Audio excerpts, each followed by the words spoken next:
Nous sommes dimanche 28 juillet 2024. Bonjour à tous et bienvenue à ce 6h30. Les festivités des Jeux Olympiques de Paris 2024 ont été lancées depuis le vendredi. Un jour après l'ouverture des JO, le Premier ministre Robert Begré-Mambé s'est rendu auprès des 13 athlètes ivoiriens. Ils sont logés dans le village olympique de Saint-Denis et Alexis Ouedraogo nous fait le point de cette rencontre. Ce samedi, au village olympique de Saint-Denis en France, le Premier ministre Robert Begré-Mambé vient rendre visite aux athlètes ivoiriens. Votre élément dépasse les frontières nationales et vous le savez. Et quand vous êtes sur la piste d'athlétisme ou alors sur le tatami, vous avez le drapeau ivoirien sur vos frêles épaules. Portez haut ce drapeau. Nous leur apportons les salutations du président de la République, de tout le gouvernement, de toute la nation ivoirienne, pour leur dire que nous leur faisons confiance.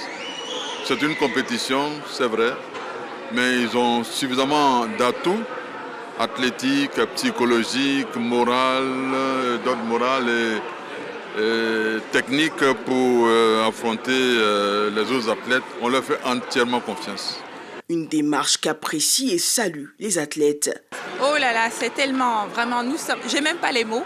Vraiment, merci beaucoup, infiniment merci pour tout ce que vous faites pour nous. Merci d'avoir mis aussi les fonds en disposition pour notre préparation pour ces Jeux Olympiques. Donc vraiment, merci à toute la Côte d'Ivoire et merci à la présidence. On va se battre, on va tout donner. Pour moi, ce sont mes derniers Jeux Olympiques, donc c'est ma dernière course. Et je vais me battre avec mes sœurs. Et en tout cas, on est là, on va motiver tout le monde pour qu'on puisse donner le meilleur de nous-mêmes.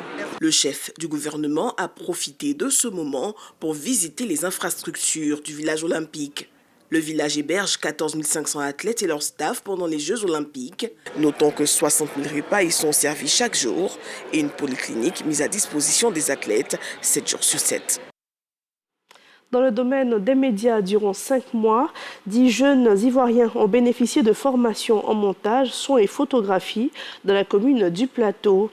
Une initiative d'une entreprise mise sur pied par des jeunes producteurs ivoiriens. L'objectif est de former les jeunes talents aux métiers liés à l'industrie cinématographique et audiovisuelle. Un concept soutenu par le ministre en charge de la communication. Amadou Koulibaly s'est rendu dans les locaux pour s'enquérir du bon fonctionnement de leur formation. Amidia Souba et Ussur Bley. 10 jeunes de la Côte d'Ivoire et 5 autres pays de l'Afrique sélectionnés participent au projet Creative Lab. Le montage, la post-production, le son et l'étalonnage sont entre autres les modules de formation sur 5 mois. Ce projet vient répondre à l'insuffisance de main-d'œuvre qualifiée dans l'industrie cinématographique et audiovisuelle en Côte d'Ivoire. J'ai regardé une bande-annonce que j'ai montée seule. Et en regardant ça, je ne peux qu'être fière de moi-même. J'ai été recruté à la suite d'un appel international à la candidature que nous avons lancé un peu partout en Afrique. Et il y a un jury issu de professionnels qui a fait la sélection. À la suite de la formation, ils partent en stage dans des sociétés de production partenaires. On a des ambitions de créer des studios, donc ce qui veut dire mettre en œuvre et en route plusieurs productions en même temps tout au long de l'année, ce qui nous demande d'avoir une main-d'œuvre consistante. Pour Amadou Koulibaly, ministre de la Communication, le gouvernement entend soutenir ce secteur qui est en pleine croissance. La Côte d'Ivoire a l'habitude de produire des films et des films de qualité dont certains ont déjà été primés, donc notamment au FESPACO. Il y a eu un petit passage à vide, c'est vrai, mais aujourd'hui nous reprenons et on voit toutes les nouvelles productions qui sont en train donc de sortir avec des générations un peu plus anciennes, c'est vrai, comme celle donc des Akessi Delta, mais avec des films qui sont beaucoup plus récents, avec des jeunes producteurs, de jeunes acteurs qui n'ont rien à envier, je dirais, à des productions donc, qui ont lieu dans les pays développés. Et c'est pour cela qu'il nous paraît important d'accompagner cette effervescence dans l'industrie audiovisuelle. Creative Lab est une plateforme qui a sa 3e édition. Il est dirigé par 2 jeunes producteurs audiovisuels ivoiriens, Charlie Kodjo et Cynthia Nassardine. Le ministre de la Communication a achevé sa rencontre par la visite des locaux qui abritent ce projet. Et du côté de la RTI, le nouveau directeur général par intérim Jean-Martial Adou s'est entretenu avec le personnel de la station régionale de Boaké. C'est une rencontre dans le but de s'enquérir des conditions de travail de ses agents. On en sait plus avec Laure Goretti et Charles Tato. Le directeur général par intérim de la radio-diffusion-télévision ivoirienne RTI, Jean-Martial Adou, dans les locaux de la station régionale de RTI à Boaké. 2 semaines après sa nomination à la tête de cette institution, le nouveau DG est venu toucher du doigt les réalités de l'unicité des 2 chaînes régionales de la RTI. Dans la vision que j'ai, il était important au-delà de ce qui m'a été dit que je vienne au contact des collaborateurs.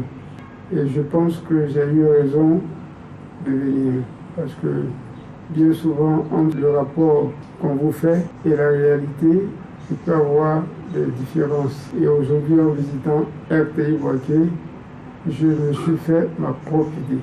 Renforcement de l'effectif du personnel, formation des agents, besoins et matériel technique et logistique, autant de préoccupations égrenées par les différents chefs de service qui, pour eux, cette visite augure de l'espoir. Nous l'avons écouté, il vient d'arriver, il a décliné sa vision, il a présenté ses ambitions.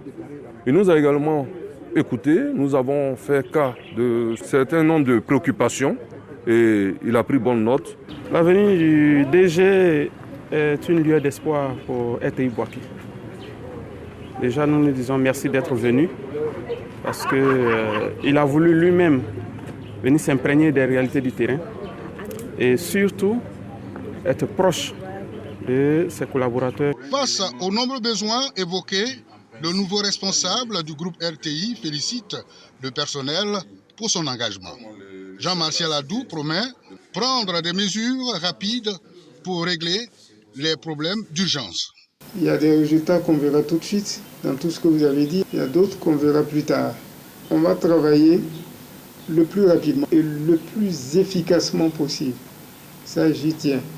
Pour que, au bout du compte, RTI Boaké, qui a joué un rôle si fondamental, on vous a confié la mission qui est la vôtre et vous l'avez bien remplie parce qu'il fallait pacifier le pays. Donc ceux qui ont décidé d'être l'aventure RTI Boaké, qui voient leur vie ici, leur carrière associée à cette maison, il faut les encourager simplement.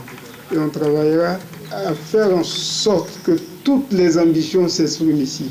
Le rapport des besoins de la station régionale de RTI Boaké, consigné dans un livre blanc, remis au nouveau DG par intérim. Et intéressons-nous au domaine du transport aérien. 2 mois après son inauguration, l'aéroport de Korogo a fait l'objet d'un exercice de simulation de gestion de crise en sécurité et sûreté. Il a été réalisé par la Sodexam et cet exercice va permettre de tester et d'améliorer, s'il le faut, le système de défense pour prévenir tout incident. Jean-Luc Bangbo nous en dit un peu plus. C'est une première sur un aéroport domestique en Côte d'Ivoire. L'exercice de simulation de gestion des crises de l'aéroport de Korogo a été dénommé Exo Canyonon 2024 ou la bonne chose en langue sénoufo. Cet exercice a permis de simuler une sortie de piste avec incendie. 17 passagers, dont 4 membres d'équipage à bord d'un aéronef qui a fait 12 blessés, 1 victime indemne et 4 morts. Il faut dire qu'à l'annonce de ces chiffres, les familles se sont énervées, elles se sont emportées parce qu'elles ont voulu connaître l'identité des morts. On a passé toute la journée ici. 30 minutes comme ma mère. On n'a pas voulu aussi voir. Au bout d'une heure d'activité, la crise a été maîtrisée par les équipes de la Sodexam et les parties prenantes. Exo Canyonon 2024, selon les organisateurs de cet exercice, a connu un franc succès. Les aéroports sont tenus donc d'élaborer un plan d'urgence et de le mettre en œuvre à travers des exercices pour s'assurer qu'effectivement les dispositions documentaires, opérationnelles et de coordination qui ont été prises dans le plan d'urgence sont conformes et pertinentes. Donc c'est ce que nous avons fait aujourd'hui à travers cet exercice.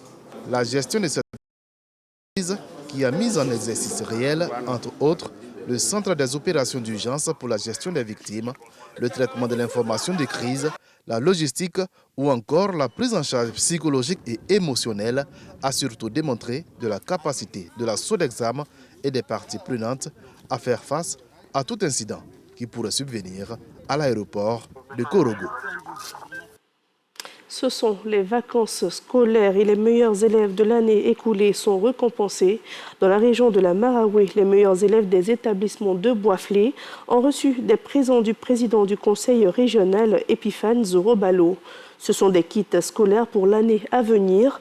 Quant aux 7 majors de promotion, ils ont reçu des ordinateurs portables dernière génération. C'était à l'occasion de la 7e édition de la journée d'excellence et du mérite de la Marawi. Elle a été initiée par la Drenacat et s'est tenue au complexe sportif HKB de Boisflé.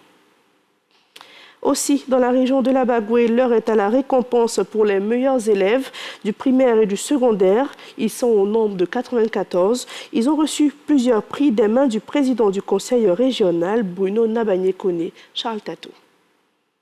Cette cérémonie répond à l'engagement pris par le conseil régional de la Bagoué quant à sa contribution à la saine émulation des élèves du primaire et secondaire des 3 départements qui forment la région de la Bagoué. Excellences, Monsieur le ministre, honorables invités, nous lauréats sommes conscients que cette distinction est aussi une responsabilité, car nous devons tout mettre en œuvre pour mériter la place qui nous est accordée aujourd'hui. Une action bien appréciée par l'Union solidaire des enseignants-chercheurs originaires de la région, venus apporter leur soutien. Partout où on parle d'éducation, de formation et de recherche, nous sommes interpellés, nous sommes visés et même concernés. Le ministre Bruno Nabanyekone, président du conseil régional de la Bagoué, dévoile sa vision à travers cette célébration de l'excellence. L'institution de cette journée du mérite et de l'excellence, à la fin de la programmation des résultats des années scolaires, vise pour nous, en réalité, plusieurs objectifs. C'est d'encourager, c'est de motiver, c'est de créer une émulation saine, non seulement entre les élèves, mais entre les établissements scolaires de notre région. Au total, 71 meilleurs élèves ont été primés. Les 3 meilleurs bacheliers des 3 départements, notamment Bundiali, Kouto et Tengrela, bénéficient chacun d'une bourse pour la poursuite de leurs études au Maroc.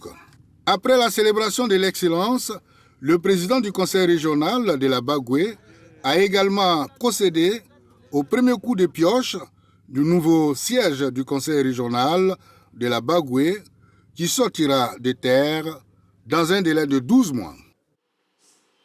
Un peu plus au nord de la Côte d'Ivoire, une mutuelle a vu le jour à la place Alassane Ouattara de Farkessédougou. Elle a été mise en place par les garants de la culture orale de la région du Tchologo, les griots. Leur objectif est clair, se mettre ensemble pour mieux servir les populations de leur localité. C'est un reportage signé Kader Sogodogo. On va installer le chef des griots dans toutes les villes de la Côte d'Ivoire. Lui, c'est Djeli Tchomba Dramé. Il est désormais le président de la mutuelle des griots du Tchologo, en abrégé MUGRIO. Ces dépositaires de la culture orale veulent s'organiser pour une meilleure appropriation de leurs activités. Comme attribut reçu, une canne, une queue de cheval, une aiguille et un objet non identifié. Dans la réussite de cette nouvelle vision, la MUGRIO pourra compter sur les élus et les cadres du Tchologo. Berté Abdraman Timoko, maire de Kong, est le parrain. Celui qui officie aujourd'hui la destinée de la mutuelle des griots du Tchologo est-elle d'être de l'art, de la parole. C'est aussi et surtout une personne qui s'implique de raison et de cœur dans toutes les activités sociales, économiques, religieuses et politiques dans notre région et même au-delà. Le ministre d'État, Téné Birahima Ouattara, patron de la cérémonie, à travers son représentant, invite les griots à être des acteurs de paix et de cohésion partout dans le Tchologo. Djeli, c'est aussi un maillon essentiel de la société qui transmet des valeurs, qui conseille, qui unit les peuples personne ne viendra unir les griots à leur place. En Afrique subsaharienne, membre de la caste des poètes musiciens ambulants, dépositaire de la culture orale et réputé être en relation avec les esprits, le griot ou djeli a un rôle prépondérant chez les peuples du nord de la Côte d'Ivoire. Et dans le reste de l'actualité, en Afrique, au Niger, les 5 otages enlevés le 21 juin dernier par les rebelles du Front patriotique pour la justice sont encore en vie. Ils avaient été faits prisonniers par les FPJ dans le désert du Kawar après de violents combats. Une vidéo diffusée sur les réseaux sociaux le confirme. Dans la vidéo, on aperçoit le préfet de Bilma ainsi que ses 4 accompagnateurs. Il affirme qu'ils sont en bonne santé et qu'il n'y a aucun blessé ni malades parmi eux.